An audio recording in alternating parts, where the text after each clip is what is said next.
Schrager and J-Mac, explain what's going on here. I had a Sports Center hit, and I need a little help. And when you have a brother and a colleague and someone I consider family there, it's just a wonderful thing. It was the best audio work I've ever had. What's up, John? Okay. Yeah. And then John came in there. John just walks in. Listen, I got to New England in year 10. I learned this concept. The more you can do. I'm like a special teams ace around here. If they need me to get the audio right, I got to do what I got to do to stay on TV. And actually, it is what it is. We had an interesting conundrum this morning up in the cafeteria because we all have breakfast together. You guys leave to go do these other things, and someone leaves a backpack at the table right next to us. And J-Mac and I had to make the decision: do we think it's Schefter's, or are we stealing it? Who went into the book bag to check? Someone. Either we brought it downstairs, and either it was Schefter's backpack, or someone else left it there, and we have now stolen it. So thank God it was Schefter's. Thank you for stealing my backpack. We may have a problem. We stole back Schefter's backpack. Yeah. Okay, huge day in the NFL. We got a good basketball squad today. We'll get to some hoops. But today is a very important day in the National Football League. In fact, as the offseason goes, this is really the first mile marker. 7 hours from now, as we speak, 4 o'clock Eastern, franchise tag decisions will finally be made. And Schefter, the first shoe to drop could be Daniel Jones. Big decision in Indianapolis, whether to place the franchise or the transition tag on Daniel Jones. The franchise tag is $45 million. It means that any team that would want to sign Daniel Jones would essentially have to give the Colts 2 ones. That would not happen, but it would be expensive, $45 million. The other thing is the Colts could apply the transition tag. That would be $37 million. But it would mean that another team would be able to sign Daniel Jones to an offer sheet that the Colts would have the ability to match if they wanted. The NFL's outlawed poison pills, so it's difficult to do that. And there aren't a lot of teams out there where Daniel Jones would be interested in them, and they would be interested in Daniel Jones. One of the matches potentially could be Minnesota, but Minnesota has cap issues, would be a hard deal to get done, and as much as they might like Daniel Jones coming back, it's a difficult deal financially to work out if you're the Vikings, if the Colts put the transition tag on it, which I think is the most likely scenario today. Just for clarification, when you say Daniel Jones interested, so a team, if I'm Minnesota, if he gets the transition tag, I can make him an offer sheet. He has to say yes to it, though, correct? Correct. He would have to sign it. If he signs it, the Colts then would have, I think it's 5 business days. 5 business days to match it. And if not, then he becomes a Viking. So that would basically be his way of saying, I want to go somewhere else unless you match it, or at least working the offer up. This is the way the business is done. He learned that in New York. Yep. They made their decisions. They had every right to do it. And we've seen the way everything turned out from there. The interesting aspect of it is they really like Alec Pierce as well. And Alec Pierce would be a free agent purely because you can't do both a transition and franchise tag and also another player. You can only use that on one player. So if they go that route with Daniel Jones, that makes Alec Pierce, who's one of the best deep threats in the league and would be one of the top wide receivers in free agency, a man who's going to be on the market in a week. The Giants danced with a similar situation with Daniel Jones and Saquon Barkley, different level of player, of course, Saquon Barkley and Alec Pierce. The Giants, of course, made their decision, and Saquon was able to go on and figure out his thing with Philadelphia long term. The truth of the matter is this. It's a carousel. There are seats to be filled. The first one will be Daniel Jones. We'll know today. That's right. I think the Colts are planning to keep both. Now, that's their plan. Yeah. Both Jones and Pierce. Jones and Pierce. Jones, I think, would be with the tag. Pierce would be with a long-term deal that they get done, which would probably be costly, but with some of the money you save from Daniel Jones, if you use the transition tag, use that towards an Alec Pierce extension. So if he stays there, then that's the end of that conversation. If he had never gotten hurt, who knows? I'm old enough to remember having conversations about Daniel Jones being the MVP of the league a month or two into the season. And then he goes down and their entire season completely bottoms out. They had other injury concerns there as well. If he doesn't, if for whatever reason he does become someone who becomes available, in a league in which you've got a small handful of quarterbacks who you say, well, they're the super elitist of the elite. And then there's a whole bunch of guys that if you get everything right around them, we can win with. I think Daniel Jones has shown he's one of those guys. I think there would be teams out there that would be interested in him. He is one who has resurrected himself that much. Absolutely. As we start talking about all of these quarterbacks, the Kyler Murrays, the Tua Tagovailoas, all of these guys, I think Daniel Jones is going to be the one that can kind of move the needle. Malik Willis is the other guy that's an outright free agent. But if now Daniel Jones and whatever happens with this situation, if he becomes available, you have to look at some of these teams that feel like they have pieces around. You think about the Atlanta Falcons who are trying to figure out what's going on with Michael Penix Jr. with his injury. If you get a guy like Daniel Jones with the weapons they have on the offensive side of the ball. We've already mentioned the Minnesota Vikings and what they have. There are going to be teams that feel like Daniel Jones can come in and they can win right now. All right, let's play a fun game. I don't think Schefter is going to play it. I don't expect you to, Peter. It's up to you if you want to. J-Mac and you're going to play. You're playing the game. Tua, Kyler, Daniel Jones. Now, the injury to Daniel Jones, unfortunately, is a factor here because he tore the Achilles in November. I'm not quite sure how healthy he's going to be and how soon. He's talking about being ready for the start of the season, right? We'll see if he is. But right now, if you're a quarterback-needy team, I'm offering you those three guys. Which one you want? Tua, Kyler, Daniel Jones.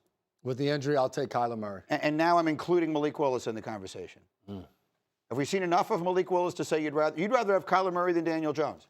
Just because of the injury. Just the injury is a factor in all of that. Who's going to be ready week 1? Because Willis is going to get the most money out of any of these guys, I think he might. I would think Willis. Daniel Jones get more. Yeah. Daniel Jones is going to get more money than Malik Willis. I think what's interesting is between Kyler, Daniel Jones, and Tua, all three of those players were top 6 picks and were all franchise guys. And now we're talking about them having to potentially take less or go into a situation or be transition tagged.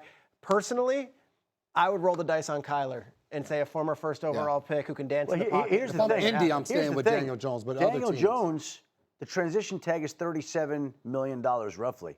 So Daniel Jones costs you $37 million.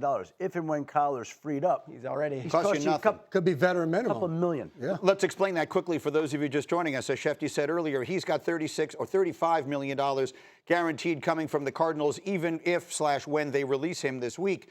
So he's got that money in his pocket. He can go sign somewhere for much, much less. Already getting himself paid pretty well this year, find himself a spot to fully rehabilitate himself, and then be in a position to sign a huge deal next season. We'll see, and then the Malik Willis of it all will play itself out next week. Next stop is on the defensive side. Trey Hendrickson. We've been wondering about his future in Cincinnati, it feels like, since I was in high school. Now it finally comes to a head between now and 4 o'clock this afternoon. Well, listen, I think Trey Hendrickson's waiting to hear he's wanted out of Cincinnati. What the Bengals have done here, from the best I can tell, is they've kind of gauged interest around the league. If they put the franchise tag on Trey Hendrickson, could they then trade him? So tag and trade.